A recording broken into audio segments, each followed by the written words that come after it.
जय हिंद दोस्तों, स्वागत है आपके अपने YouTube channel target your goals पे। तो आज हमारे 100 दिन का दूसरा दिन है, मतलब जो हम लोग 100 दिन का टारगेट लिए थे उसका दूसरा दिन है, ठीक है।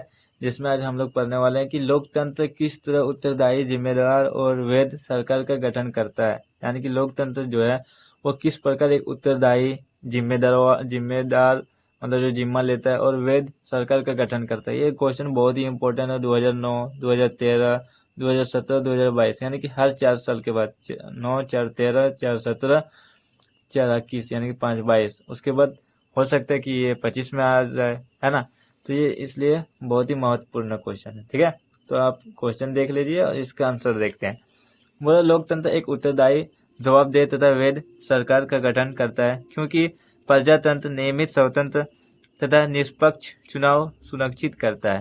ठीक है, लोकतंत्र क्या है? एक उत्तरदायी, जवाबदेह तथा वैध सरकार का गठन करता है क्योंकि जो प्रजातंत्र होता है ना, नियमित, स्वतंत्र यानी कि तथा निष्पक्ष चुनाव सुनिश्चित करता है। यानी कि जो प्रजातंत्र मतलब लोकतंत्र, जहाँ लोगों का अधिकार होता है और लोग खुद अपना चुनाव करता है ना।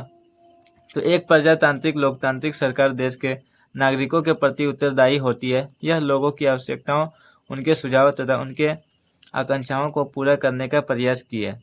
लोकतांत्रिक सरकार नागरिक में समानता को बढ़ावा देता है। ठीक है, लोकतांत्रिक जो सरकार होता है वो नागरिक में क्या होता है? समानता को, यानी कि सभी लोगों को समान मानता है, वो इसको बढ़ावा देता है। क्योंकि देखो, जब इलेक्शन होता है तो वहाँ नहीं देखा जाता कि ये छोटा जाता है और ये बड़ा जाता है, ये अमीर है, ये गरीब है। क्योंकि हर एक इंसान का जो होता है मत देने का अधिकार है और हर एक इंसान का मत का वैल्यू है ना। इसलिए ये जो है चुनाव वो क्या करता है? समानता, नागरिकों को समानता को बढ़ावा देता है। लोकतंत्र में सरकार नागरिकों को फैसला लेने में भागीदारी बनाने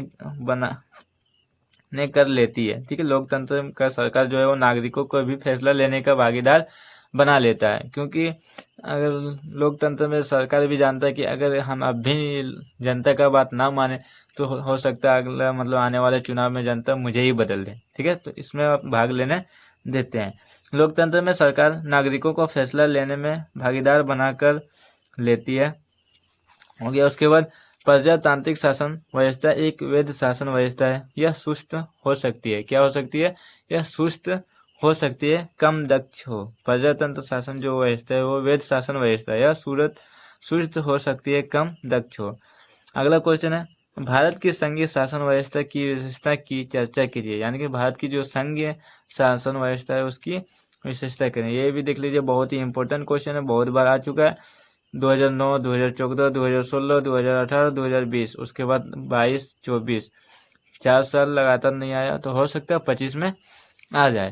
तो इसके लिए हम याद कर लेते हैं। देखिए, ये ज़्यादा बड़ा भी क्वेश्चन नहीं है, मात्र थोड़ा सा छोटा सा क्वेश्चन है, आसानी से याद कर लीजिएगा।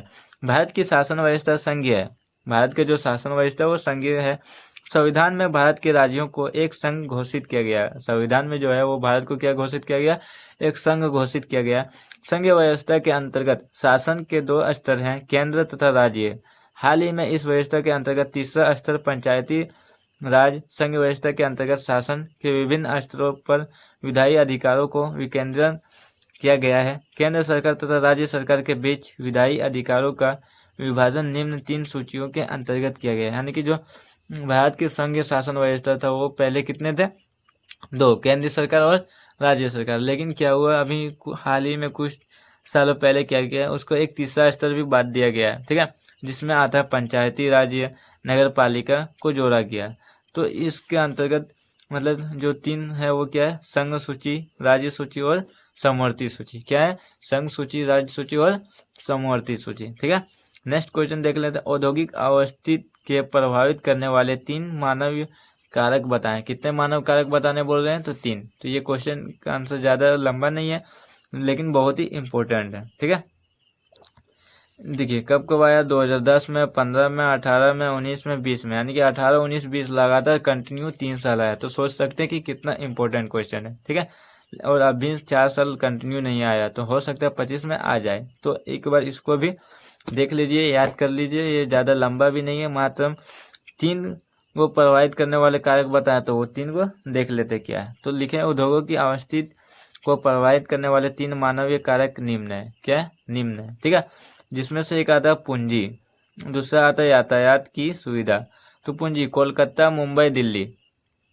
कोलकाता, मुंबई, दिल्ली, चेन्नई बड़े औद्योगिक केंद्र है। यहाँ क्या होता है कि बड़े बड़े औद्योगिक केंद्र होता है, मतलब औद्योगिक केंद्र, यहाँ बहुत बड़े बड़े पूंजीपति लोग होते हैं, क्योंकि बड़े बड़े पूंजीपति इन शहरों में रहते हैं। ठीक है।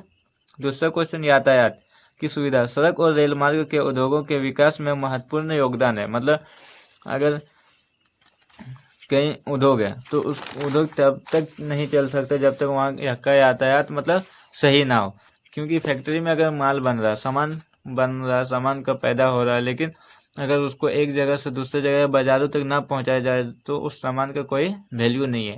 बाजार में जाएगा तभी वैल्यू होगा, इसलिए यातायात का भी बहुत महत्वपूर्ण है। ठीक है। सरकारी नीतियाँ। सरकारी प्रोत्साहन का उद्योगों की स्थापना में विशेष स्थान है। इसके अतिरिक्त भूमि, पूंजी, राजनीतिक स्थिरता, स्थान व प्रसिद्ध आदि भी है। किसी उद्योग के केंद्रीकरण में सहायक कारक है। तो अभी हम देख लें 3, मतलब जो है वो बहुत ही महत्वपूर्ण है। क्या है? तो पहला नंबर है पूंजी, दूसरा नंबर यातायात सुविधा, पूंजी, यातायात सुविधा, और तीसरा क्या? सरकारी नीतियाँ। आई होप ये वीडियो आपको अच्छा लगा होगा। डेली ऐसे ही इंपॉर्टेंट क्वेश्चन पाने के लिए आप मेरे चैनल को सब्सक्राइब कर सकते हैं और बेल आइकन को दबा करके मतलब नोटिफिकेशन ऑन कर सकते हैं, ताकि मैं जब भी वीडियो अपलोड करूं आप तक सबसे पहले पहुंच रहे। धन्यवाद।